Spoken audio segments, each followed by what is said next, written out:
Friends, welcome to our channel MIS study circle. और आज मुझे ये अनाउंसमेंट करना है ऑनलाइन प्लेटफॉर्म के माध्यम से कि हम लोग लेक्चरर का जो ज्योग्राफी वाला जो बैच है वो हम स्टार्ट कर चुके हैं लाइव। और हम लोग रहते हैं लाइव शाम को 6:40 से। जो लोग भी इच्छुक हैं, जिनका सब्जेक्ट ज्योग्राफी है, जिनको लगता है कि उनको रिवीजन की ज़रूरत है, तो आप लोग हमसे जुड़ सकते हैं। मैं मान के चल रहा हूँ कि आप लोगों ने सिलेबस इसका देखा होगा ज्योग्राफी वाला, और उसमें कई सारे टॉपिक्स हैं।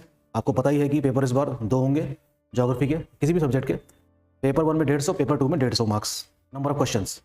तो सिलेबस आप देखते हैं तो आपको पता चलता है कि 2 पार्ट में डिवाइड है बेसिकली। एक तो वर्ल्ड ज्योग्राफी वाला है जिसमें ह्यूमन ज्योग्राफी वाला पार्ट भी है, और दूसरा है इंडियन ज्योग्राफी जिसमें ह्यूमन सेटलमेंट और अर्बन सेटलमेंट, ये सारे चीज़ें भी उसमें कवर की गई हैं। आज मैं क्लाइमेटोलॉजी वाले एक टॉपिक से, जो कि पेपर फर्स्ट में है, यानी कि मौसम विज्ञान वाला जो पार्ट है, उसमें से विंड सिस्टम यानी कि जो पवन प्रणाली है उसके बारे में मैं आपसे कुछ डिस्कस करना चाहता हूँ। अर्थ की जो सरफेस है, पृथ्वी की जो सतह है, उसमें 2 तरीके से एयर का मूवमेंट है, विंड का मूवमेंट है। पवन और हवा में फर्क है। ओके, तो जब एयर में मूवमेंट आ जाएगा तब उसको हम क्या कहते हैं? पवन कहते हैं, यानी कि विंड कहते हैं।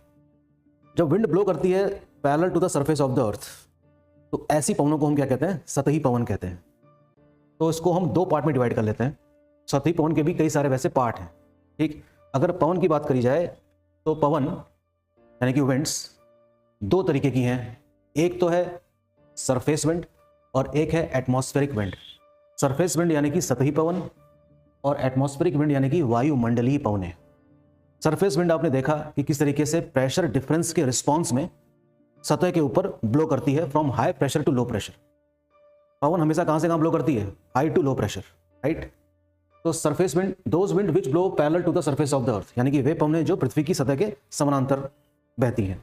They are permanent winds and also called as planetary winds. ये भी 2 प्रकार की हैं वैसे। एक एग्जाम्पल है स्थायी पवनों का, जिनको प्लैनेटरी विंड्स भी कहा जाता है। They blow in response of pressure distribution pattern.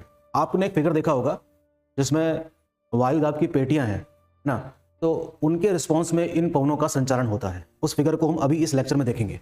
Last तक बने रहिए, आपको काफ़ी कुछ चीज़ें पता चलेंगी रिवीजन के लिए। Trade wind, westerlies, easterlies etcetera are the typical example of such winds. Planetary wind के यानी कि जो स्थायी पवनें हैं, उनका जो उदाहरण है वो क्या है? व्यापारिक पवनें, पछुआ पवनें और पूर्वी पवनें। ट्रेड विंड अर्थात व्यापारिक पवन are called as tropical easterlies. इनको ट्रॉपिकल ईस्टर्लीज भी कहा जाता है डायरेक्शन के कारण। They blow from north east to south west in northern hemisphere. एक फिगर मैं आपको दिखाऊंगा, और इसकी जो दिशा है ये जान लेनी काफ़ी जरूरी है।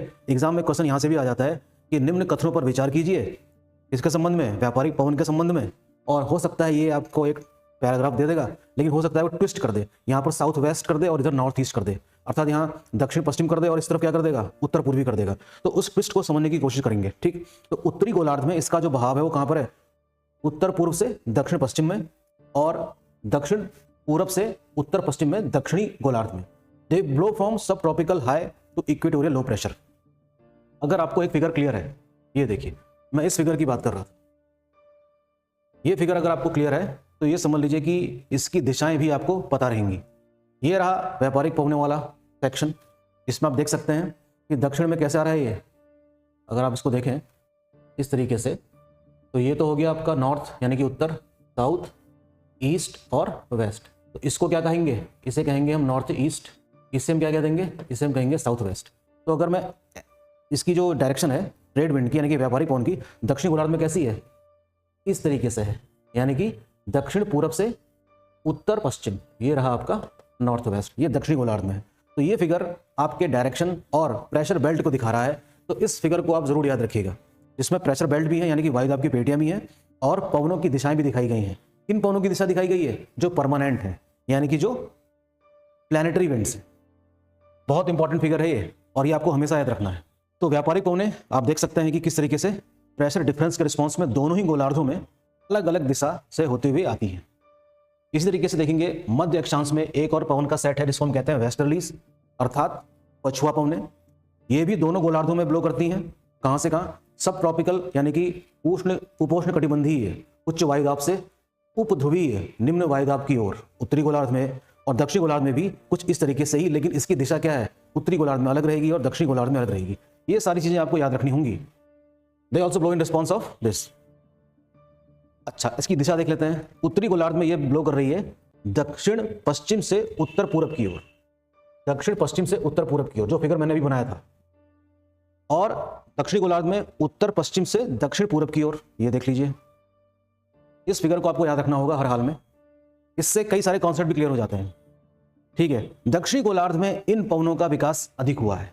क्यों? क्योंकि जब आप मैप देखते हैं पृथ्वी का तो आपको पता चलता है कि साउदर्न हेमिस्फीयर में, दक्षिणी गोलार्ध में कॉन्टिनेंट यानी कि महाद्वीपों का विस्तार काफी कम है और समुद्र का विस्तार ज्यादा है। तो इन पवनों को खुल के चलने का, बहने का मौका मिलता है, रुकावट रास्ते में होती नहीं है। ठीक है, due to the absence of land mass in the southern hemisphere, यानी कि दक्षिणी गोलार्ध में जो भूभाग है उसका विस्तार काफी कम हुआ है। तो आपको पता होगा, पढ़ा होगा आपने, 40 डिग्री में इसको गुर्राती चालीसा कहते हैं, रोरिंग 40s। 50 डिग्री में बहती है दक्षिणी गोलार्ध में तो इसको फ्यूरियस 50s कहते हैं, या 60 में क्या कहते हैं इसको, स्क्रीचिंग 60s कहते हैं, यानी कि चीखती 60। उत्तरी गोलार्ध में इनका हमको विस्तार देखने को नहीं मिलता। क्यों? क्योंकि उत्तरी गोलार्ध में ज्यादा विस्तार किसका हुआ है? कॉन्टिनेंट का हुआ है, अर्थात लैंडमास का। इसी प्रकार से एक चीज और है जो आपको ध्यान देनी होगी, वो है इंटर ट्रॉपिकल कन्वर्जेंस जोन, यानी कि अंतः उष्ण कटिबंधीय अभिसरण क्षेत्र। वो कहाँ बनता है? आइए देखते हैं वो कहाँ पे बनता है भाई। जैसे कि मान लीजिए कि ये इक्वेटर है, तो दोनों दिशाओं से आने वाली जो व्यापारिक पवनें हैं जहां पर मिलती हैं उनको कहा जाता है क्या?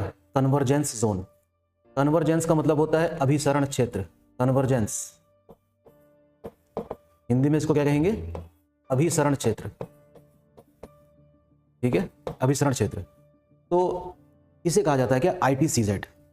और इनका काफी इंपॉर्टेंट रोल भी है, लेकिन इनकी जो पोजीशन है, ITCZ की पोजीशन जो है वो फिक्स नहीं है।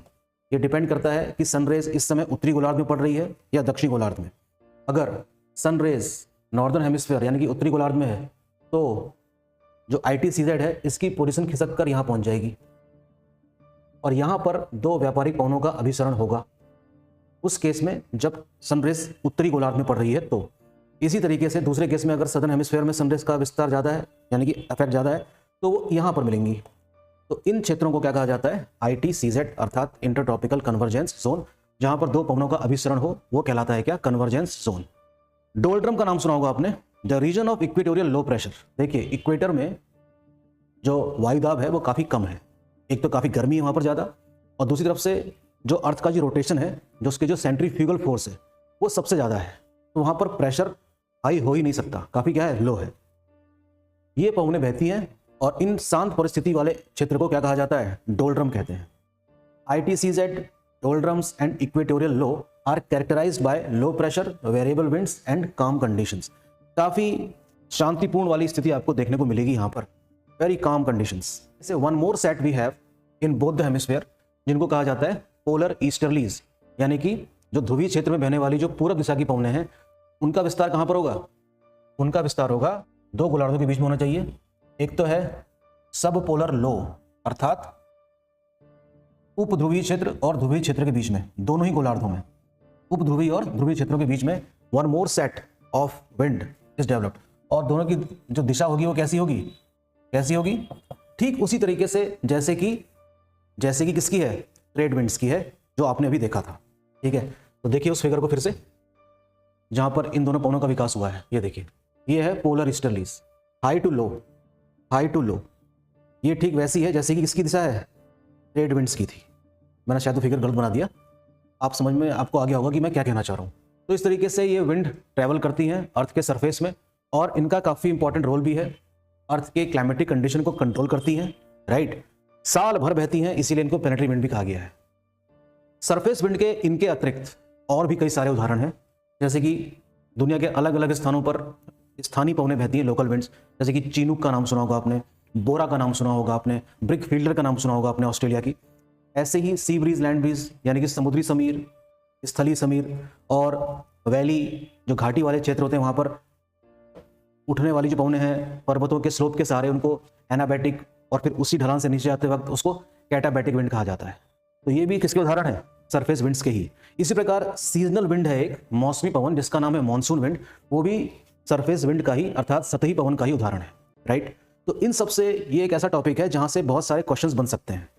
तो मैं मान के चल रहा हूँ कि जो आपका जो मौसम विज्ञान वाला जो टॉपिक है सिलेबस में दिया हुआ है, वहाँ से आपको कम से कम 7 से 8 क्वेश्चन उस टॉपिक से मिल सकते हैं। तो काफ़ी इंपॉर्टेंट है, इसमें और भी कई सारी चीज़ें देखने को मिलेंगी।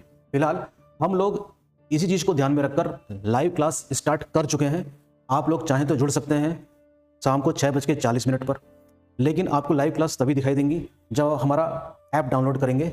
ऐप का नाम है एम स्टडी सर्कल, जो आप गूगल प्ले स्टोर से डाउनलोड कर सकते हैं। उसमें सारी डिटेल्स आपको मिल जाएंगी, ठीक है। Thanks for watching. और ये वो नंबर्स हैं जिस पे आप कॉल करके आप पूछ सकते हैं कोर्स के बारे में, नहीं तो आप व्हाट्सएप भी कर सकते हैं इसी वाले नंबर पे। ओके, तो कमेंट बॉक्स में कमेंट करके भेजिए कि कौन कौन से लोग इच्छुक हैं जो हमारे इस कोर्स को ज्वाइन करना चाहते हैं। Right, thank you.